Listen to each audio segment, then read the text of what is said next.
সম্মানিত ভিউয়ার্স, আসসালামু আলাইকুম। দেশ ও প্রবাস থেকে যারা আমার এই ভিডিওটি দেখতেছেন তাদের আন্তরিক অভিনন্দন ও শুভেচ্ছা। তো আজকে অনেকদিন পর, প্রায় ১৫-২০ দিন পর আমি আমার খামারের নতুন গরুর একটি ভিডিও নিয়ে চলে আসলাম আপনাদের মাঝে। আসলে ১৫-২০ দিন আমি ভিডিও দিতে পারিনি। একটা ভিডিও দিতে পারিনি। আমার পারিবারিক সমস্যা, আমার বাবা অসুস্থ ছিল বিধায় আমি ভিডিও দিতে পারিনি। আজকে থেকে নিয়মিত ভিডিও দিব ইনশাআল্লাহ। তো আজকে আমি এই গরুর ভিডিওটি নিয়ে আসলাম। এই গরুটি আমি কিনছি গাই বাছুর সহ। আমি মূলত ষাঁড় গরু পালন করি। তা ষাঁড় গরুতে এবার দাম কম পাইছি। যেহেতু কুরবানি টার্গেট করে গরু পালন করছি, কুরবানিতে একটু দাম কম বিধায় এখন আর ষাঁড় গরু কিনিনি।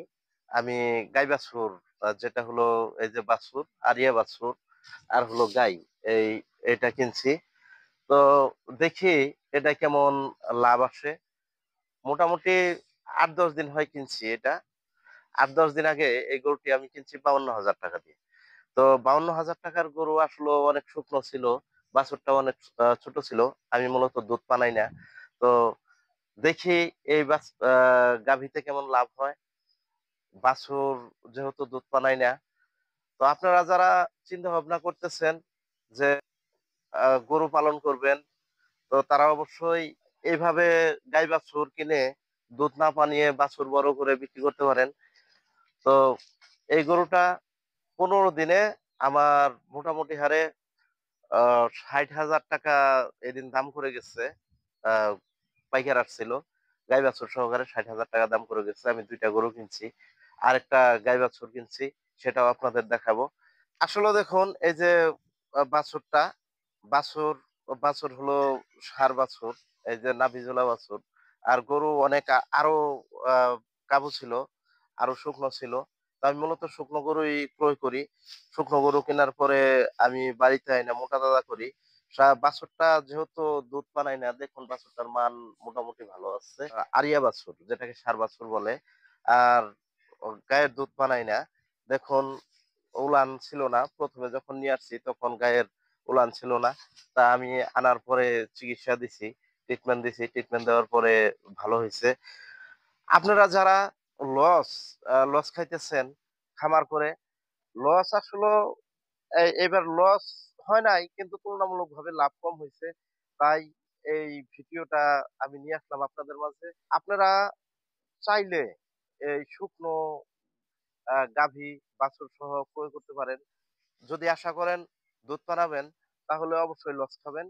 কারণ হলো বাছুর তখন মোটা তাজা হবে না।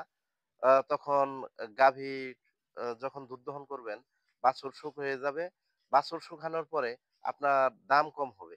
আমি এই গরুটা এই ৮-১০ দিন আগে নিচ্ছি। তখনকার ভিডিও আসলে আমি দিতে পারিনি। আমি অনেক ব্যস্ত ছিলাম। তো পারিবারিকভাবে সমস্যা ছিল। তাই আমি ভিডিও দিতে পারিনি। এই ৮-১০ দিনে গরুটা অনেক সুন্দর হইছে। গরু তখন হাইটেই আসতে পারে নাই। এমন অবস্থা, ঠ্যাঙ্গে, ঠ্যাঙ্গে বাড়ি খাইছে। তো এটা আনার পরে আমি অবশ্যই কৃমির ডোজ দিছি। কৃমির ডোজ দেওয়ার পরে আমি এটাকে লিভার টনিক খাওয়াইছি। তো লিভার টনিক খাওয়ানোর পরে আ রুচিটা একটু কমে গেছিল কৃমি ওষুধ খাওয়ানোর পরে। তারপর লিভার টনিক খাওয়ানোর পর এটা ঠিক হইছে। আপনারা যারা চিন্তা ভাবনা করতেছেন গরু লস খাইতেছেন, খামার করবেন, তাদের জন্য আমার এই আজকের এই ভিডিও। দেখুন আসলে বাছুরটা কত সুন্দর হয়েছে। বাছুরটা কিন্তু অনেক ছোট ছিল। এই দুধ পানাই না বিধায় ৮-১০ দিনে কিন্তু বাছুরটা একটু লম্বা ছোট হয়ে গেছে, বড় হয়ে গেছে। গতকাল আমি পাইকার ডাকছিলাম, পাইকারে ৬০,০০০ টাকা দাম করে গেছে। পরে আমাকে ফোন দিছে যে যদি হয় দেন। মোটামুটি ৬২,০০০ টাকা হলেও পাইকারে নিবে। কিন্তু আমি ৬০-৬২,০০০ টাকায় এই গরু এখন দিব না। কারণ হলো বাছুরটা দেখুন, আরো যদি ১ মাস পালি তাহলে এই গরুটায় ১ মাস লাগবে না। যদি ১৫ দিনও পালি এই ৭০,০০০-৭৫,০০০ টাকা বিক্রি করতে পারবো। এই গাই আর বাছুর। কারণ তখন গাই দেখে নিবে না, বাছুর দেখে নিবে। বাছুরটা যেহেতু ৮-১০ দিনে এত সুন্দর হইছে, আর ১৫ দিনে আরো অনেক সুন্দর হয়ে যাবে এই বাছুরটা। তাই যারা খামার করে লস খাইছেন, তারা এই এইভাবে গাই বাছুর কিনে একটু পরীক্ষা করতে পারেন যে কেমন লাভ হয়, কেমন লস হয়। তবে গাই বাছুর কিনলে কখনো লস হয় না। যদি দুধ না বানানো যায় তাহলে কখনোই লস হবে না।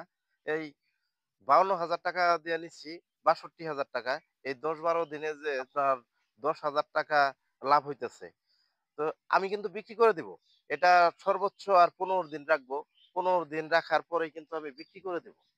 কারণ আমার যে ইটা হইছে ওই কুরবানির গরু পালন করে যে আমার একটা আ লাভ হয় নাই, যে পরিশ্রমটা গেছে, সেই পরিশ্রমের ফল কিন্তু আমার তুলতে হবে এই গরুর মধ্য থেকেই। তাই আমার কিন্তু অবশ্যই এই গরুগুলা বিক্রি করতে হবে। আমি আরেকটা গরু নিছি, আপনাদের অবশ্যই ভিডিও দেব। আগামীকাল ভিডিও দিব। সেই গরুটাও নিচ্ছি হলো আ অনেক অল্প রেটে। নেওয়ার পরে বাড়িতে আনছি। আনার পরে ট্রিটমেন্ট দিছি। সেই গরুটা কিন্তু ভালো হইছে। সেই গরুটার বাছুর হলো আ বকনা বাছুর। তো যদি কোনো ভাই এই যে এই বাছুর দেখে, এই যে দেখুন বাছুর, এ এত সুন্দর বাছুর। এই বাছুর দেখে এই গাভীটা নিতে চান তাহলে যোগাযোগ করতে পারবেন। সমস্যা নাই, নিতে পারবেন। যা আছে ভিডিওতে দেখাইতেছি। এটা আমি ৫২,০০০ দিয়ে কিনছি। কিন্তু গতকাল ৳৬০,০০০ দাম করে গেছে। ওরা ৳৬২,০০০ হইলেও নিবে। তো আমি দিব না। গরুটা আর ১৫ দিন পালন করব। ১৫ দিন পালন করার পরে আমার একটা টার্গেট আছে ৭০ থেকে ৭৫ এর মধ্যে একটা টার্গেট আছে। আমি কিন্তু দুধ দহন করি না। আমি ওই ২ কেজি ৩ কেজি দুধ হয়, ৪ কেজি দুধ হলেও আমি দুধ দহন করি না। বাছুরকেই খাওয়াই। তো এটাই কিন্তু দুধ হয় না। তেমন সম্ভবত হবে না। কারণ হলো ওই যে আ উলান অনেক ছোট। যেটা দুধ খাওয়ার বাট অনেক ছোট। তাই সর্বোচ্চ ১ থেকে ১.৫ কেজি দুধ হবে আমার একটা ধারণা। তো ১-১.৫ কেজি দুধ বানানোর চেয়ে বাছুরে খাওয়াই মনে হয় ভালো। বাছুরটার মান দেখুন, এই যে বাছুরটা নাভি ঝুলানো বাছুর। বাছুরটার মান অনেক সুন্দর। আপনারা যারা চিন্তা ভাবনা করতেছেন গাই বাছুর নিবেন, তারা যোগাযোগ করে অবশ্যই নিতে পারবেন। আ আমার ফোন নাম্বার দেওয়া থাকবে। সেই ফোন নাম্বারে যোগাযোগ করবেন অথবা কমেন্ট করবেন। আর এত পরিবর্তন কিভাবে হইলো সেটাও আপনাদের বলি। যে একটি গরু কিন্তু আসলেও ঠ্যাঙ্গে, ঠ্যাঙ্গে বাড়ি খাইছে, হাঁটতে পারে নাই, সেই গরুটি অনেক পরিবর্তন হইছে। ভাই এই ১০-১২ দিনে যে ৮-১০,০০০ লাভ, এটা কিন্তু খামখেয়ালি কথা না। তো আপনারা যারা জানতে আগ্রহী যে আসলে কি খাবার খেয়ে এই গরুটা আ পরিবর্তন হইলো, সেটা হইলো একটি মিক্সার খাদ্য। সেই মিক্সার খাদ্যটা হলো আমি পঞ্চগড় জেলা থেকে নিয়ে আসি। সেটা ৭ টি উপাদানে মিক্সার খাদ্যটা তৈরি। সেটা প্রোটিনের মান ভালো। তাই সেই মিক্সার খাদ্যটা ৳২৪ কেজি মাত্র। সেই খাদ্য খাওয়াই কিন্তু আমি খামার পরিচালনা করি। আপনারা আগেও দেখছেন ভিডিও আমার চ্যানেলের। আজকেও আবার ১৫ থেকে ২০ দিন পরে ভিডিও ছাড়লাম। আপনাদের যদি ভালো লাগে অবশ্যই সাবস্ক্রাইব করবেন। কারণ এই চ্যানেলটি মূলত এতিম, অসহায় ও গরিবদের জন্য। এটি আসলে আমি যে ব্যক্তিগতভাবে এর অর্থ উপার্জন করব এমন কিছুও না। তাই ভিডিওটি ভালো লাগলে সবাই সাবস্ক্রাইব করবেন। সবাই ভালো থাকুন, সুস্থ থাকুন। আসসালামু আলাইকুম।